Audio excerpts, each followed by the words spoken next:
on. Guys, look.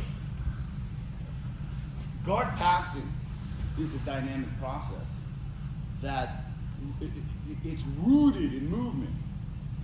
Nobody ever passed the guard standing still, and nobody ever recovered a guard or improved their bottom position non-moving. So these are all dynamic positions that require movement. That's what I always talk about, okay? As the top person's moving, their movement isn't broken down, hip, knee, shoulder, it's broken down and it's just movement. It's more interconnected.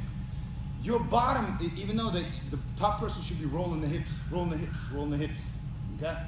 And trying to connect the hips and controlling the core, not the head. You kind of control the head to move the head offline of the spine to break up the ability for the bottom person to move in a more efficient manner. But you want to control the hips. That's what side control really is. It's not controlling the chest with the cross face and so forth. It's controlling the hip and the core. So when you control the core, you control more leg and upper body. When you control the chest, you're not controlling the hips. If the hips walk away, that's where they have power. They have way more power in the hips than you do in your arms, okay?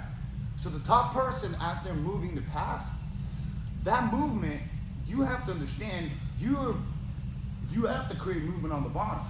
The problem is that it's very easy to get lazy on the bottom and to make your movement detached and not interconnected. Hip, shoulder, hip, shoulder, hip, feet, shoulder, hip, feet, you know?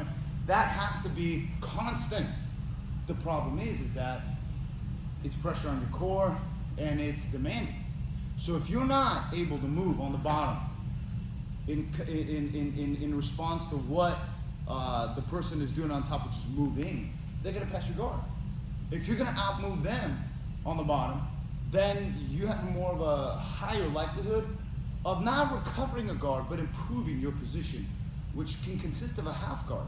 Because I'd rather go to a half guard from the bottom than to shoot for a full guard first, because I have more options from a half guard that I would like to try first than to fight for a guard, which is a lot more difficult. Because after all, they don't want to go back in a full guard, and your fight is going to be about pulling them back in a full guard instead of a half guard. So what do I mean by that? I want to get a half guard. So he's here, and I'm framing here. His control points are going to be, notice, look, I have left elbow, left knee, I'm here. Whether I grab or not, it's because depending on the gi, you're grabbing the shoulder, you pull it, it turns into a grab. So I like to block more so than to rely on the grips, okay? That more, the actual gripping of what Master Machado showed, I liken it to more of a moment where they're already passed, and then you need to lock them onto you and need to pull before you push. Because when you pull before you push, you actually coil your arms, and then you have actual extension in your arms. If you're just pushing out here, I'm already extended. So I don't have, it's like you're trying to kick somebody where your legs are already extended. It's like this versus bringing your knee and kick, okay? So I'm blocking shoulder and I'm blocking his cross face with no thumb, okay? My elbows are framed, okay? I want to recover half guard, okay? So look, as Oliver's passing, okay? He's passing, he's rolling his hips, he's passing, look. Hip, shoulder, hip, keep passing, look. Okay, here I got maybe, well, here, you can fasten here. Sit down. You see how much movement I'm making? We're here, his arm is stuck. I wind up in an open guard. Good for me. But notice how much movement it required. Because he's moving. If I just go hip, shoulder, and that's it, he's gonna move around me one more time. So I want to get a half guard. So I'm here, he starts moving and passing. I'm here, right. There's my half guard. There's my control. There's my knee shield. Now he has to work. So now I can begin to kind of slow the game down and to get him stuck more so in an entanglement of his legs and mine. So now he can't just freely go. Can you freely get around? So now he's got to do something, okay? Now from here, I'm able to now begin to formulate my game plan. I'll be framing here, but again, look, I have to always mind my elbow and knee. If I want more space, I need to create a frame here. If I want to be able to crunch in, I'm here. And that depends on what he does. If he does nothing, I have a whole bunch of stuff. Remember this here, baseball choke here, this here. Primarily, I want that hole right there. Because I want this, and I want underhook here. And now I control the position, because here I could take his back, but I would prefer to get on top, because if I took his back, it would consist of me having to kind of do this, which is okay, but I would much rather go here and then get up here and then be on top and controlling the situation from top, okay? That's my preference, because long ago, I programmed myself mentally, thanks to Jean-Jacques, and thanks to my very punishing training partners who would always want to keep you on the bottom. So for me, it was always a fight to get to the top. You fight for the top, you get to the top, and then you stay on top. That's the main priority. From there, and all of that is movement. Fighting for the top is rooted in you moving.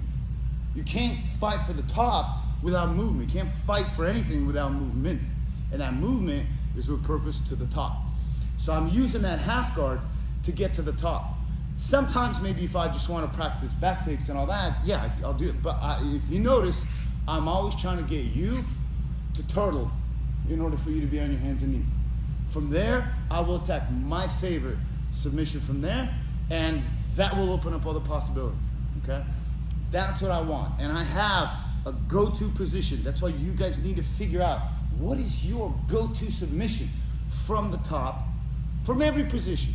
You should at least start out with one favorite submission from every position. Then you turn it into two. But it takes a while because there's a lot of positions. There's bottom close guard, there's bottom half guard, there's bottom side control. You have submissions from there. There's top half guard, top side control, top close guard, top north-south, top half guard, so forth. So you have to figure out, well, what's my go-to position? If I get Oliver on the bottom, if I get you guys on the bottom, and I'm passing, notice I'm never on both knees. I'm always at most on one, and the only reason why I'm on one is I just want to be able to block that hip.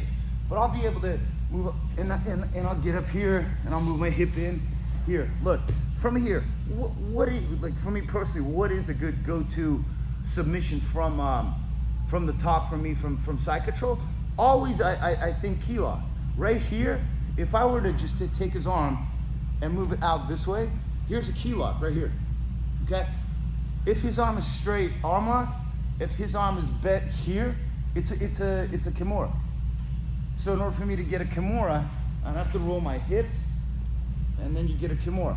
He rolls it the other way, as I always do with you guys. You have a key lock here, okay?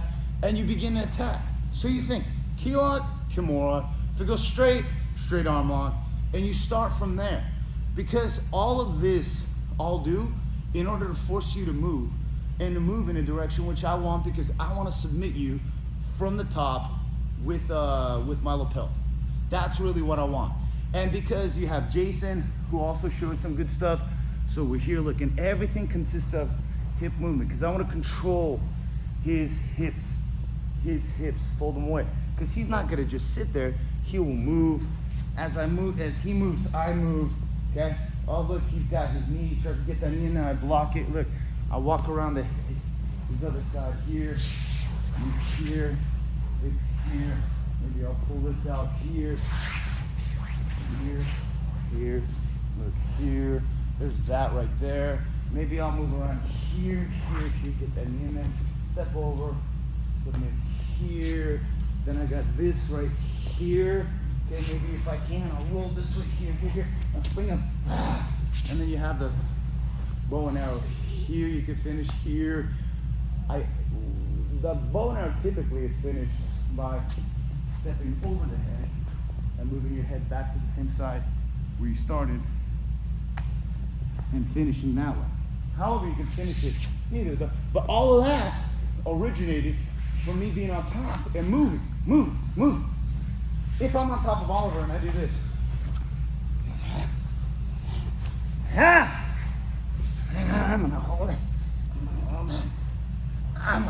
2. Look, the knee's in there, but I'm gonna hold him. And he's moving across. Oh, I'm losing him. Okay, I'm gonna press again. But now I'm gonna hold you. I'm gonna hold you.